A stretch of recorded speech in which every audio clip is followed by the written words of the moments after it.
Bonjour, bonjour frères et sœurs, j'espère que vous allez très très bien par la grâce de notre Seigneur Yeshua HaMashiach, notre Seigneur et Sauveur. Aujourd'hui, nous allons continuer notre partage toujours sur le cœur de l'homme. Alors, pour cette partie, nous parlerons sur le cœur tenté et divisé. Le cœur tenté et divisé. Alors, pour cela, nous allons lire un texte. Nous allons lire une portion des Écritures dans Matthieu, chapitre 12, à partir du verset 42 jusqu'au verset 45. Nous lisons au nom de Yeshua, notre Seigneur et Sauveur. Lorsque l'esprit impur est sorti d'un cœur, il va par les lieux arides, cherchant du repos. Et il n'en trouve point. Alors il dit, je retournerai dans ma maison d'où je suis sorti. Et quand il arrive, il la trouve vide, balayée, ornée. Je répète, il la trouve vide, balayée et ornée. Il s'en va et il prend avec lui 7 autres esprits plus méchants que lui. Il entre dans la maison, établissent, et la dernière condition de cet homme, suivez bien frères et sœurs, et la dernière condition de cet homme est pire que la première. Il en sera de même pour cette génération méchante. Frères et sœurs, sur cette partie, nous allons parler le cœur tenté et divisé. Alors, en regardant très bien ce texte, nous constatons que c'est un cœur qui était délivré par le Seigneur. C'est une personne qui a accepté Yeshua HaMashiach comme le Seigneur et Sauveur. Les démons qui étaient dans son cœur, que nous avons expliqué précédemment, le péché que nous avons expliqué précédemment dans les vidéos précédentes, nous avons parlé de certains démons, de certains péchés, de certains caractères que tu avais en toi. Et le Seigneur, par sa grâce, t'a délivré. Le Seigneur, par son amour, t'a délivré. Le Seigneur t'a justifié. Le Seigneur t'a sanctifié. Le Seigneur a balayé ton cœur. Il l'a orné. Et le Seigneur a fait de ton cœur sa demeure. Où il frappait à la porte et t'a ouvert, il est rentré, il soupe avec toi, il mange avec toi. Mais tu dois le savoir que les péchés, les démons qui ont été chassés dans ton cœur ne vont pas rester tranquilles. Ils vont aller. La Bible dit que les esprits impurs, l'esprit impur est sorti d'un homme et il va par des lieux arides, cherchant du repos. Et il n'en trouve point. Il n'y a aucun endroit pour vous expliquer, frères et sœurs, un esprit se sent à l'aise dans le corps d'un être humain, dans un corps. Et là, quand il part, il trouve aucun endroit, l'esprit va errer. On sait bien qu'on ne peut pas toucher un esprit. Donc si un esprit n'a pas un endroit qui est un corps pour s'installer afin d'agir, de manifester, de pouvoir pousser ce corps à poser certains actes, cet esprit ne servira en rien. Voilà pourquoi quand on chasse les démons, on les chasse dans les lieux arides pour qu'ils ne trouvent pas un endroit ou un corps pour rentrer. Ils peuvent rentrer dans le corps d'un être humain, d'un animal, et va venir produire des actions qui ne sont pas correctes. On peut le voir. Même le serpent, Dieu a créé le serpent, mais vous avez vu comment est-ce que le diable s'est incarné dans le serpent et le serpent a manifesté un caractère pour séduire nos premiers parents, Adam et Ève. Voilà pourquoi, frères et sœurs,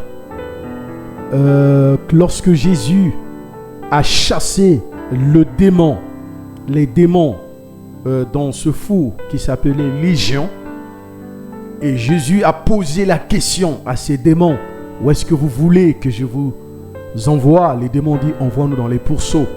Parce qu'il fallait un corps. Et Yahushua a envoyé tous ces pourceaux dans la mer, dans l'eau, pour qu'ils meurent là-bas.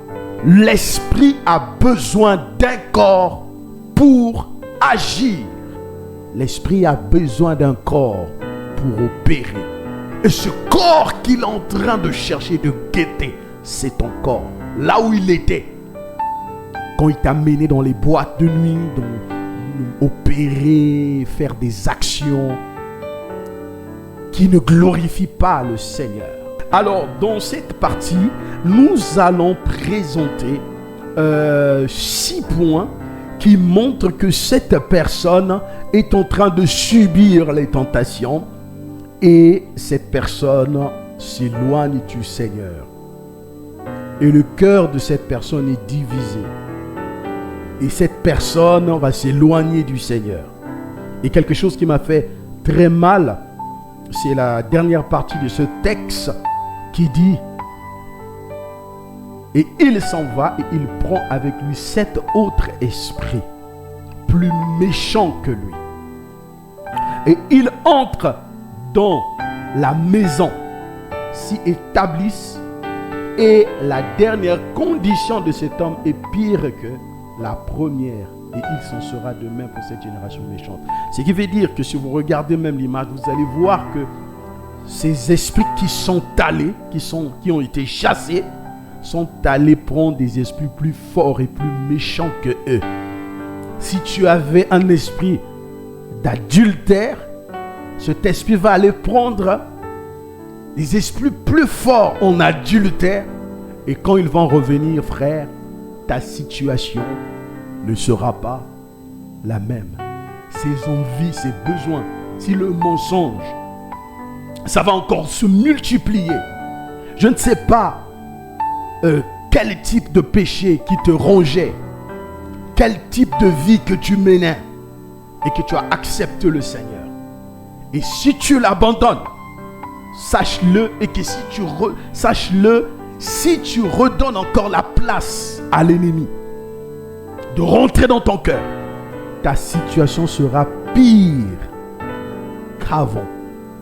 Et ça sera difficile pour toi de vivre encore ce que tu vivais. Oh frère, la Bible nous dit que la situation d'une telle personne devient encore pire qu'avant. Et dans la Bible, on a même dit qu'il a même goûté au Saint-Esprit. Il a goûté à certaines actions de l'Esprit. Frères et sœurs, nous allons toucher certains points. Et si tu constates cela dans ta vie, c'est qu'il y a un problème. Il est temps que tu t'en rendes compte et que tu reviennes aux pieds du Seigneur.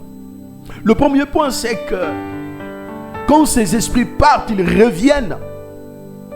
Donc, cet homme, il est entouré par des tentations auxquelles il est en train de succomber peu à peu au lieu de leur résister.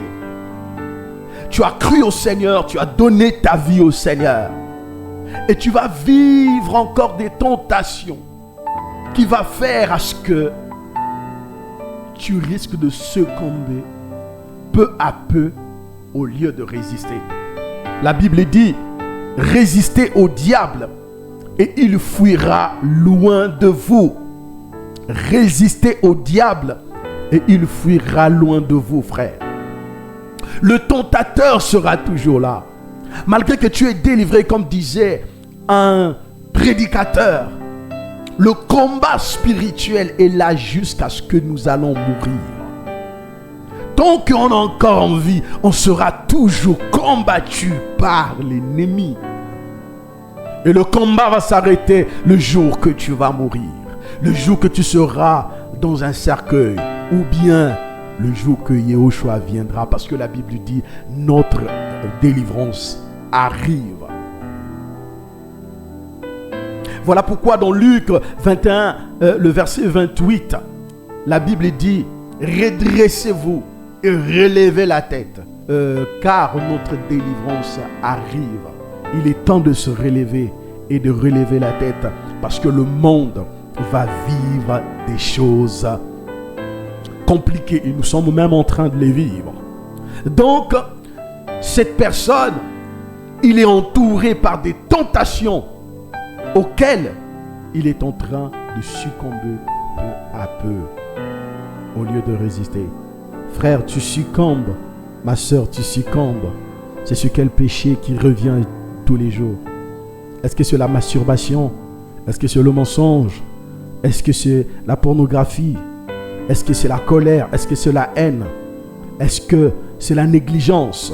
Est-ce que Alors, cette personne, quand il vit ses tentations, au lieu de résister, il succombe et quelque chose de grave va commencer à se dérouler. C'est que la lumière en lui s'éteint. La lumière en lui s'est éteinte. Donc cette personne que nous regardons dans l'image, on voit que la lumière s'éteint. Ta lumière va commencer à s'éteindre. Ta lumière va commencer à se réduire. Ta lumière va s'éteindre. Et ça sera le ténèbre. La sensibilité en ce qui concerne la voix du Seigneur n'y est plus. La vie de prière n'y est plus. Voilà pourquoi le troisième point nous dit, au lieu d'entendre la voix de Dieu, il commence à écouter les suggestions subtiles du tentateur et vides de promesses. Des choses que tu rejetais, des choses que tu repoussais, des propos que tu ne tenais pas.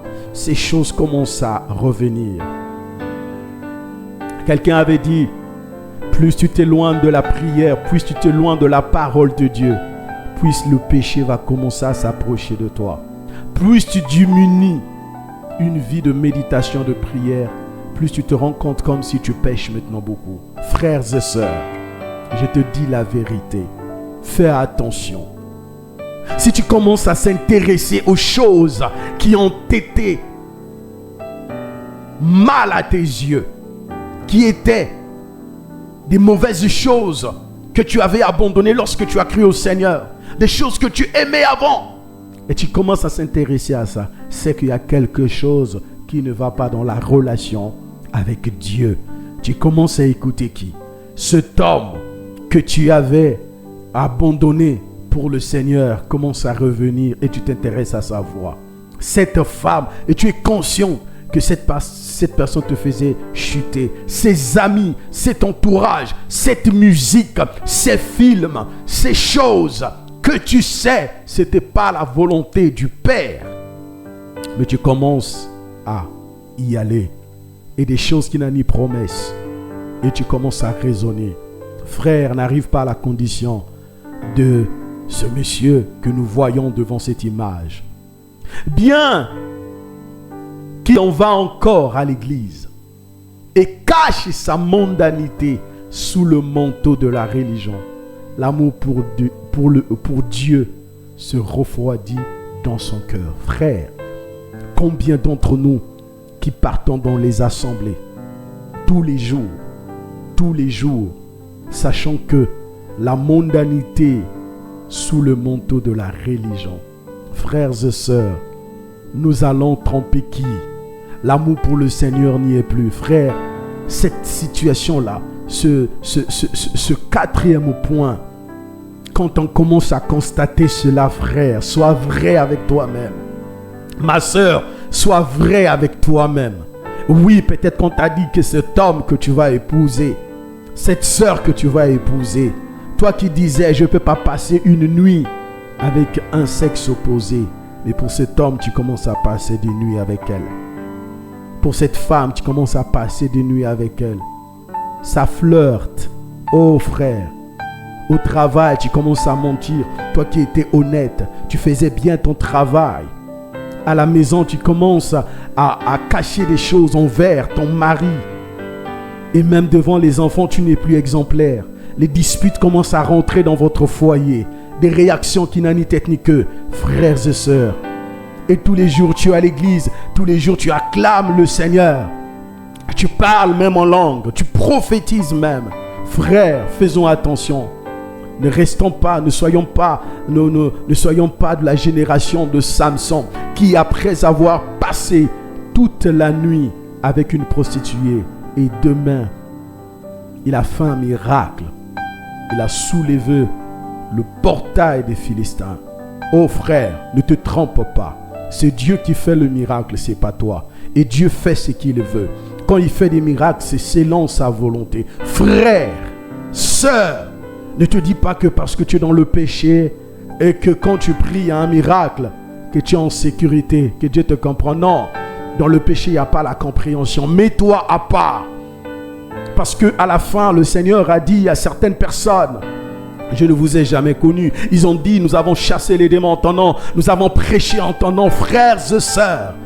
Oh, tu es chanteur, tu chantes, je ne sais pas, tu es prédicateur, je ne sais pas qui tu es. Tu es un représentant de Dieu partout où tu es. Non, parce que je prie pas, parce que je prêche pas, parce que je fais pas ceci à l'église, non, ou à l'assemblée, non. Partout où tu es, tu représentes l'œuvre du Seigneur. Même au travail, peu importe la qualité du travail que tu fais, sache-le que c'est un moyen que Dieu t'a donné pour manifester ta gloire, pour agir et pour le servir déjà par ta conduite et parce que tu poses comme acte. Frère, arrête d'aller à l'assemblée sachant que dans ton cœur, tu as encore des mauvaises choses. Il y a encore le mensonge, il y a encore des mauvaises choses en toi. La sœur qui est avec toi dans l'assemblée, dans la chorale, qu'est-ce que vous faites à deux? Le frère, le prédicateur, c'est celui qui est à côté de toi que vous partez tous les jours à l'assemblée. Vous allez nous embrouiller, mais vous n'allez pas embrouiller le Seigneur qui vous connaît et qui vous voit. Le cinquième point, il est devenu double, hésitant entre deux options. Il commence à flirter avec le monde. Il prétend aimer Dieu. Frères et sœurs, on ne peut pas se tromper soi-même. On se connaît. Tu connais l'état de ton cœur. Tu connais tes pensées. Tu connais ce qui se trouve dans ton cœur, frère. Tu ne peux pas te tromper. Tu commences à flirter avec le monde. Tu commences à faire des choses qui ont été abandonnées. Tu commences à renier la vérité. Tu commences à raisonner. D'où viennent ces choses, frère? D'où vient ce comportement, frère? D'où ça vient? Oui, il faut le savoir que sans le Seigneur, on ne peut rien faire. Même dans ta vie professionnelle, même dans tes études, mets Dieu devant. La Bible dit, fais de l'Éternel tes délices et il te donnera ce que ton cœur désire. Fais de l'Éternel tes délices, fais dire, mets Dieu en priorité, mets Yehoshua en priorité, mets Elohim en priorité, mets Eloah en priorité, mets l'Éternel, your Lord, put him first, mets Dieu d'abord. Dieu d'abord, le ciel d'abord, le salut d'abord. Je t'ai pas dit d'aller au travail et devenir un prédicateur comme si tu ne travailles pas. Non, dans tes actions. Si tu as l'opportunité de parler avec un frère ou une soeur ou un collègue du travail pendant des moments de pause, quand il te pose des questions, et dans ta façon de vivre, ta façon de raisonner, tu es une personne différente. Oh, à cause des amis au travail, tu te retrouves dans une boîte de nuit. Vous partez dans une fête du travail et te voilà te comporter comme un païen. Danser une musique que tu as abandonnée. Oh frère, le cœur tenté et divisé. Est-ce que ton cœur est en train d'accepter petit à petit? Et quand tu constates ces choses, sache-le que tu es en train de prendre une mauvaise décision. Et le sixième point, frère, sa foi commence à vaciller. Il cesse de communier avec Dieu dans la prière. Ta vie de prière va baisser. Ta vie de prière n'y est plus. Et devient indifférent et négligent en ce qui concerne son cœur. Oh frère, regarde comment est-ce que tu es devenu. Et progressivement, fais de la place au tentateur qui rôde autour de son cœur. Et oui, et puis après tu t'habitues. Tu deviens comme ces frères et sœurs, ces frères chrétiens et sœurs chrétiens qui se comportent comme si vraiment le monde, ils se disent que non, Dieu là vraiment, depuis que je prie, mes frères, tout a commencé quelque part. Il y avait un premier point, un deuxième, un troisième et jusqu'aujourd'hui, tu as tout lâché. Mais tu continues quand même à aller à l'assemblée. Oh frère, abandonne cela. Frère, oh que le Seigneur t'interpelle. Ton cœur est en train d'être tenté. Et bientôt, c'est divisé. Et tu vas repartir dans le monde. Non. Reviens aux pieds du Seigneur. comme le fils prodigue. Il a encore besoin de toi. Que le Seigneur, Yeshua Hamashiach, vous bénisse et que cette parole vous fasse du bien. Au nom de notre Seigneur Yeshua